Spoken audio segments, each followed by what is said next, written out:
Welcome to The Explainer. Today, we're looking at something that's really shaking up West Africa. We're talking about a string of military takeovers that honestly don't look like any coup you've probably seen on the news before. So have you seen those images? People out on the streets cheering after a military coup. It's pretty jarring, right? To get why this is happening, we've really got to dig into a crisis that has been simmering for decades in places like Mali, Burkina Faso, and Niger. So based on the source material, we're going to break this down into 5 key parts to really get to the heart of what's driving this historic shift. Let's get into it. All right, first up, this wave of change. We're talking about military coups in Mali, Burkina Faso, and Niger, and even some major unrest in Benin. But the really puzzling part, they've all got a ton of support from the people. And here's the thing, these aren't just your standard power grabs. According to the analysis we're looking at, this is really the result of decades of frustration finally boiling over. People are rising up against what they see as a system of foreign control. Okay, so let's get into the first big reason for this frustration. The fight for what some are calling a second independence. And this time, it's all about the economy. Now, to really get this, we have to understand what people in the region mean when they use the word imperialism. This isn't some dusty term from a history book. For them, it's about very specific things happening right now, things they believe are holding their countries back.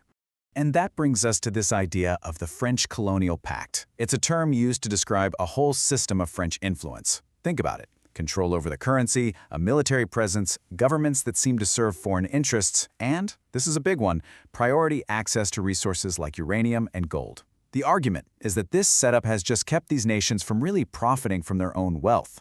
And this quote, man, it just says it all. Africa is crying for a second independence movement, an economic independence that's rooted in sovereignty of nations. See? It's not just about swapping one leader for another. It's way bigger. It's about taking back control of their economic future.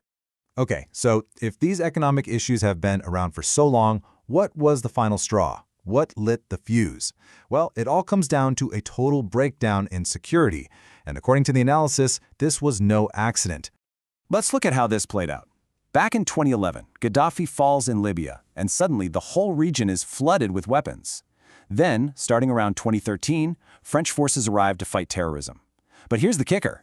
From 2013 to 2022, terrorism in Mali, Burkina Faso, and Niger just kept getting worse, even with all those foreign troops on the ground. So you might be thinking, is that just a coincidence? Well, the sources we're looking at say absolutely not. They point to a direct link.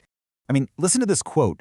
There's a direct correlation between the presence of French military and the rise of terrorism. That is a huge claim. And you can imagine how that fueled a massive loss of trust, not just in foreign partners, but in their own governments who let them stay. The feeling was that the people who were supposed to be helping were actually part of the problem. And this really drives the point home. Look at the comparison. While the French military was there, terrorism was on the rise. But after they were pushed to leave, reports started indicating that things were actually getting better, that terrorism was declining. For the people there, that was all the proof they needed. So all of this, the economic frustration, the security breakdown, it all led to a political explosion. And that's why these are being called the people's coups. The argument is, this wasn't just a few rogue soldiers. This was the military acting on what they saw as the will of the people, a people who felt like they had no other choice. And you know, this didn't happen overnight. It was more like a slow burn. For decades, grassroots organizers were on the ground, educating people, raising awareness about how their resources were being exploited and how the security situation was failing them. It was a long, patient process. And we're not just talking about political activists here. This was a really broad movement. Trade unions, youth groups, progressive imams, all sorts of civil society organizations. The analysis highlights how everyone, from young kids to elders, understood what was at stake.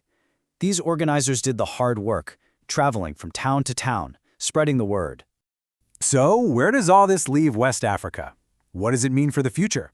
Well, what we're seeing is basically the geopolitical map being redrawn right before our eyes. One of the biggest moves has been the creation of the Alliance of Sahel States. Mali, Burkina Faso, and Niger have teamed up. It's a defense pact, a way for them to support each other and stand together to consolidate their sovereignty against those outside pressures they've been fighting. And, of course, this isn't happening in isolation.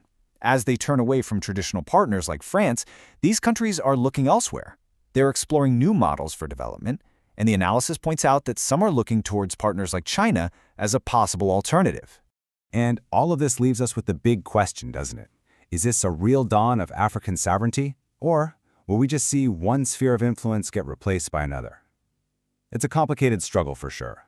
As these nations try to forge a new path, the whole world is watching. Thanks for tuning in.